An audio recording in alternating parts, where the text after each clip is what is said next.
You know, it's been a long time since I've done any recording out here, and I figured I'd catch you guys up to speed because my life has been absolutely just way too much for one person to handle. So I guess we'll start with the YJ. It is sitting in the exact same spot it was sitting in since April.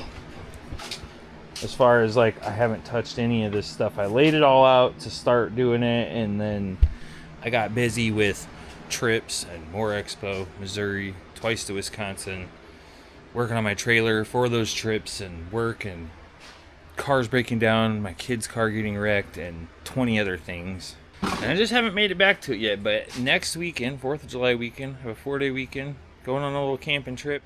And when I get back from that, we're getting back on the YJ, kind of. We're going to split time between that and some other things. So let me show you another recent acquisition. Amber's son owed me money, and he had bought this brand new dirt bike when we were at Badlands last year. And he's like, well, will you take this on trade for the money I owe you? So I have a dirt bike now. So you might see that on some trips in the future. I'm also trying to get these axles sold, so I finally listed that. This is the Dana 60 rear. I have never touched this thing. It's goofy as shit, but whatever. Obviously the 44 that was in the YJ.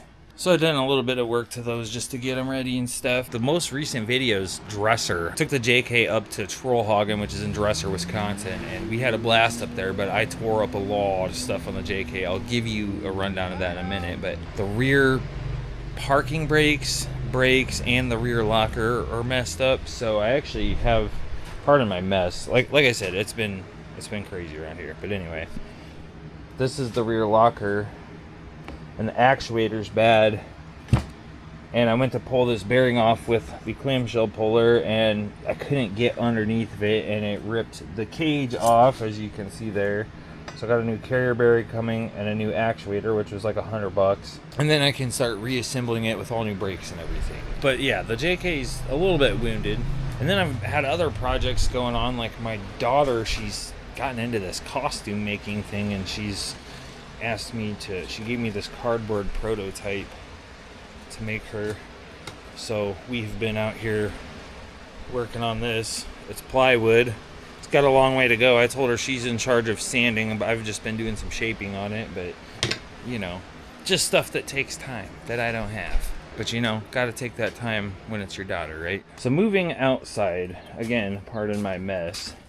Y'all remember my quad, the Kodiak. I don't know if I talked about it in a video, but I had rebuilt the whole top end, new piston, cylinder, head, rings, head gaskets, and I've got 200 miles on it, and now it is just blowing compression down into the crankcase again, and I can only get 60 psi on a compression test. So I got 200 miles out of that rebuild. So that is weighing on me. Got stuff to go on the car trailer, and that's why that's not in the driveway. And here is the JK, all torn apart. The parking brake stuff got packed full of sand. It broke the pins on the shoes. The shoes spun in there. It ripped the spring. It was just it was completely destroyed. So this is all torn apart, and I've got all the new stuff. I've actually still got the old caliper here, but I just got done on this side getting a new stainless brake hose, new caliper pads, got new rotors, because it wrecked everything. If you watched those videos, you saw that the side step got completely destroyed and ripped off of there. Fixed. On top of that, my gas tank skid here. That's not supposed to be like that, and that's bare tank. So I gotta do something about this. The transfer case skid is busted off of the gas tank skid, so it's flopping. So as if I didn't have enough work to do, I also just got the Ford Ranger back running. That's gonna be my daughter's car. She just got her permit. But on top of that, my friends that I go to Badlands with, they decided they were done messing with the fueling problem on their RV. So I just dragged an RV home. There it is over there. It's a 87 E350 with a 460 carbureted. Has fueling problems. Rebuilt motor. Massive exhaust leak on the passenger side. So it needs some work, but I got it for a steal. So getting it home was quite interesting. I Under the kitchenette, I put a 5-gallon gas can and ran a fuel hose down through the floor, hooked it up to the external pump they had put on the frame because the one in the tank went out. And it worked, but it kept flooding the engine because they had deleted the return and everything. So it was, even though it's only like a 6 psi pump, it was like pushing too much gas into the carb and just, it was causing all kinds of problems. But we made it home. I think I did a video about lifting the camping trailer, but I also recently recorded a video that hasn't been posted yet of extending the tongue, and I put a lock and roll hitch on here, one of those 360 hitches. I still need to paint it. I think I'm gonna shorten it by that much. So I'm gonna scoot this hole back to this hole and just shorten it a little bit because I made it just a hair longer than it needed to be, but it really needed done, and I'm glad I did it. Now I think the JK actually has that actuator problem on both the front and the rear locker, because both of the lights would flash. The lockers would work, but they were popping and banging, and because I think it was only engaging halfway. And it was like slipping on the teeth, and I hope I didn't break any of them, but I'm gonna eventually tear the front apart and do the same thing, but not right now because I'm trying to get this thing back together so that we can take it into the woods this weekend, or I guess next weekend. Today's Sunday. Figured I'd give you a better look at this thing just real quick anyway. It's actually quite nice for an 87. I don't even know what key does what here. And there's that one. Oh! Anyway, here we are. Got 3 captain's chairs up here. Boy, it is toasty in here. Got a bed up there, just typical camper stuff. Here was my get home solution. Didn't even pull it out of there yet. This hose runs down through a hole where that's like the winterizer and stuff, and there's a hole in the floor. So yeah, that's how I got it home.